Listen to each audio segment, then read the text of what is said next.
కేసులో కీలక నిందితుడిగా ఉన్న ఎస్ఐబీ మాజీ చీఫ్ మాజీ ఐపీఎస్ అధికారి ప్రభాకర్ రావు ఇండియాలోకి అడుగు పెట్టబోతున్నారు. అమెరికా నుంచి కాసేపట్లో శంషాబాద్ ఎయిర్పోర్ట్ లో ల్యాండ్ కానున్నారు. రేపు సిట్ అధికారుల ఎదుట ప్రభాకర్ రావు హాజరవుతారు. ట్రావెల్ పర్మిట్ కు సంబంధించిన పత్రాలు ప్రభాకర్ రావుకు అందిన తర్వాత 3 రోజులుగా విచారణ అధికారుల ఎదుట హాజరు కావాలని సుప్రీంకోర్టు ఆదేశాలిచ్చింది. అమెరికాలో ట్రావెల్ కు సంబంధించిన పత్రాలు 2 రోజుల క్రితం ప్రభాకర్ రావు అందుకున్నారు. ఆ వెంటనే అమెరికాలో విమానం ఎక్కారు. రేపు విచారణకు హాజరు కానున్నట్లు ఇప్పటికే అధికారులకు సమాచారం ఇచ్చారు.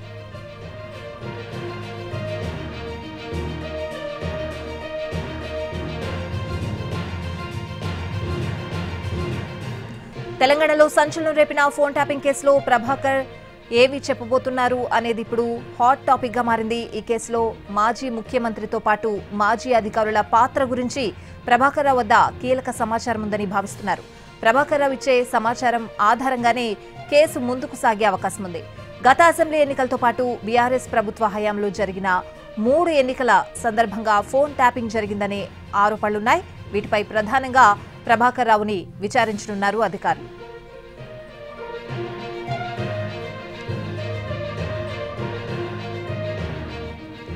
అప్పటి ప్రతిపక్ష పార్టీలు కాంగ్రెస్, బీజేపీలకు ఆర్థిక సహాయం చేసిన వాళ్లపై నిఘా పెట్టి వారి ఫోన్లను ట్యాప్ చేసి డబ్బులు పట్టుకున్నారనే ఆరోపణలున్నాయి.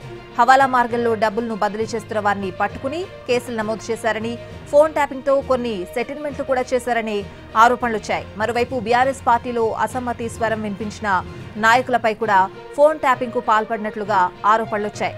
హైకోర్టు జడ్జిలతో పాటు మీడియా చైర్మన్లు, జర్నలిస్టుల ఫోన్లను కూడా ట్యాప్ చేశారని దర్యాప్తులో తేలింది. ఫోన్ ట్యాపింగ్ కేసులో అరెస్ట్ అయిన నిందితులు ఇచ్చిన వాంగ్మూలాల్లో ఈ విషయాలు బయటపడ్డాయి. అప్పటి అదనపు ఎస్పీ భుజంగరావు, తిరుపతనతో పాటు ప్రణీత్రావు ఇచ్చిన స్టేట్మెంట్లలో ఈ విషయాలు బయటపడ్డాయి. ప్రభాకర్ రావు ఆదేశాలతోనే తాము ఫోన్ ట్యాపింగ్ కు పాల్పడ్డామని ఈ ముగ్గురు చెప్పారు. ప్రభాకర్ రావు కనుసన్నల్లోనే ఈ వ్యవహారమంతా నడిచిందని వెల్లడించారు.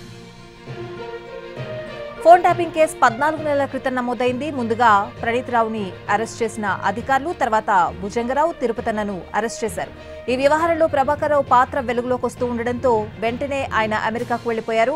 తీవ్రమైన అనారోగ్యంతో చికిత్స కోసం అమెరికాకు వచ్చానని పోలీసు అధికారులకు సమాచారం ఇచ్చారు. తాను వీడియో కాన్ఫరెన్స్ ద్వారా విచారణకు హాజరవుతానని పోలీసులకు రిక్వెస్ట్ పెట్టుకున్నారు. పోలీసు అధికారులు మాత్రం విచారణ అధికారుల ఎదుట తప్పనిసరిగా హాజరు కావాలని కోరారు.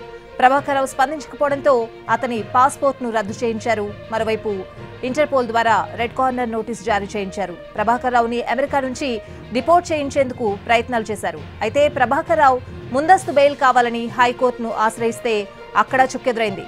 దీంతో ఆయన సుప్రీంకోర్టును ఆశ్రయించారు. ప్రభాకర్ రావు పాస్పోర్ట్ ను వెంటనే పునరుద్ధరించి ఇండియాకు వచ్చే విధంగా ఏర్పాటు చేయాలని సుప్రీంకోర్టు అధికారులను ఆదేశించింది. దీంతో ప్రభాకర్ రావు హైదరాబాద్ వస్తున్నారు. ఆ తర్వాత సిటీ ఎదుట హాజరవుతారు. ఫోన్ ట్యాపింగ్ వ్యవహారంలో ప్రభాకర్ రావు ఎలాంటి ఆధారాలు బయటపెడతారు, ఎవరెవరి గురించి నిజాలు చెప్తారు, గత ప్రభుత్వ పెద్దల విషయంలో ఏం చెబుతారన్నది ప్రస్తుతం ఆసక్తికరంగా మారింది.